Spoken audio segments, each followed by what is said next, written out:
Akhir-akhir ini proyek seni di Indonesia makin ramai jadi bahan omongan. Bukan karena indah ataupun menginspirasi, tetapi karena bentuknya yang bikin kita mikir keras. Entah kenapa makin mahal anggarannya, makin tidak jelas juga bentuknya. Contohnya patung Gajah Gresik senilai 1 miliar rupiah, tugu pesut seharga 1,1 miliar rupiah, hingga patung penyu berbahan kardus dengan nilai mencapai 15 miliar rupiah. Menurut kalian, apakah bentuk patung-patung itu jelas atau malah bikin bingung? Coba tulis pendapat kalian di kolom komentar. Di tengah berbagai kontroversi tersebut, tiba-tiba muncul sebuah karya sederhana yang mencuri perhatian, yakni patung biawak yang telah dibuat oleh Mas Rejo Arianto dengan anggaran hanya 50 juta rupiah, tampil begitu memukau. Setiap detailnya, mulai dari tekstur sisik yang terlihat begitu nyata, hingga proporsi tubuh yang presisi, bahkan ekspresi wajahnya seolah siap bergerak kapan saja. Tapi bukan hanya patungnya yang menarik, biawak sebagai hewan yang menginspirasi karya ini juga menyimpan berbagai keunikan yang patut untuk dibahas. Langsung saja saya putar intronya.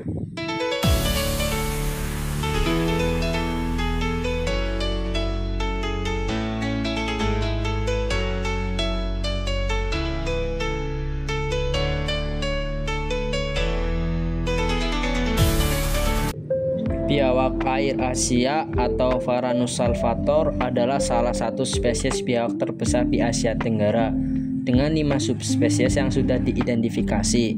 Meskipun ada variasi, ciri fisik biawak ini umumnya mirip satu sama lain, sehingga kadang sulit membedakan dari spesies lain dalam genus Varanus. Secara fisik, biawak ini punya tubuh panjang dan pipih, ditambah ekor dan leher yang juga memanjang. Salah satu yang paling khas yakni lidahnya yang panjang, ramping, dan bercabang 2, mirip lidah ular. Ditambah matanya yang tajam, biawak bisa melihat jelas baik di darat maupun air. Gigi-giginya juga melengkung, siap mencengkram mangsa.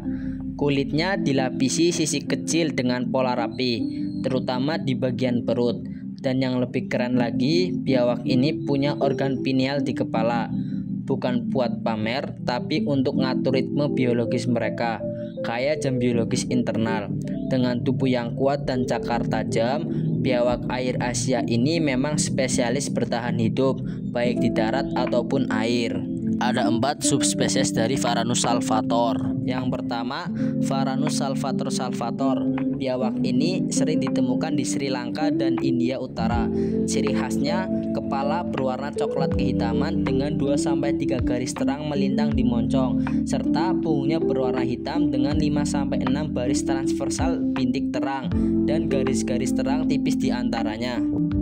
Yang kedua ada Varanus salvator macromaculatus. Biawak ini sering ditemukan di Asia Tenggara, khususnya di daerah Sumatera dan Borneo.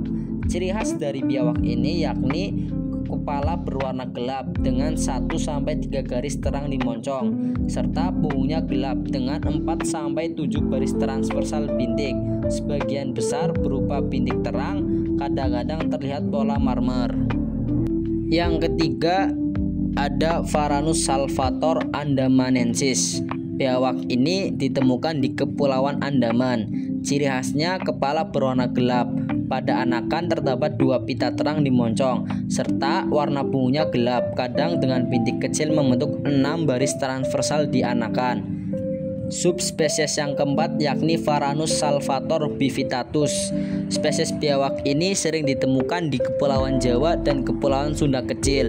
Ciri khas dari spesies ini yakni kepala berwarna gelap dengan anakan memiliki 2 pita terang di moncong, serta punggungnya berwarna gelap dengan 4-6 baris transversal di bintik terang.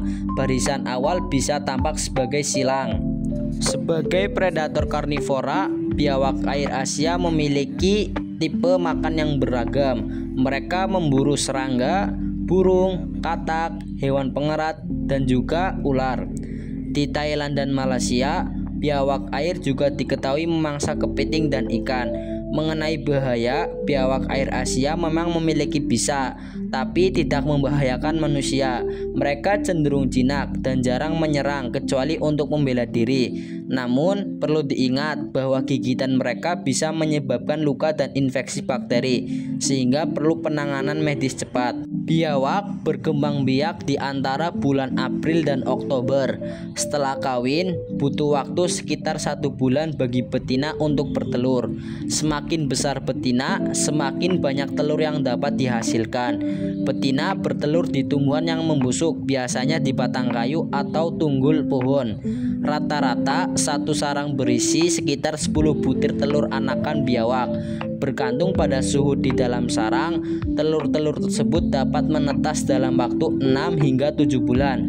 Anak-anak biawak sepenuhnya mandiri saat menetas. Menurut Pemerintahan Lingkungan Hidup dan Kehutanan nomor 92 tahun 2018, ada beberapa spesies biawak yang masuk dalam kategori dilindungi. Di antaranya Varanus auffenbergi atau biawak Crotte, Varanus indicus atau biawak Maluku, Varanus togianus atau biawak Togian, dan Varanus similis atau biawak kerdil. Keempat spesies ini dianggap rentan dan berada dalam ancaman akibat kerusakan habitat, perburuan liar, serta perubahan lingkungan. Oleh karena itu, penting bagi kita untuk menjaga dan melindungi habitat mereka agar biawak tetap bisa bertahan hidup di alam liar. Peristiwa biawak masuk rumah sering ditemukan di kalangan masyarakat. Berikut tips agar biawak tidak masuk rumah. Yang pertama, jangan biarkan ada genangan air di sekitar. Yang kedua, tutup semua sela-sela dan lubang yang ada di rumah. Yang ketiga, jangan sampai ada banyak tikus di rumah. Yang keempat, jangan biarkan sampah berserakan.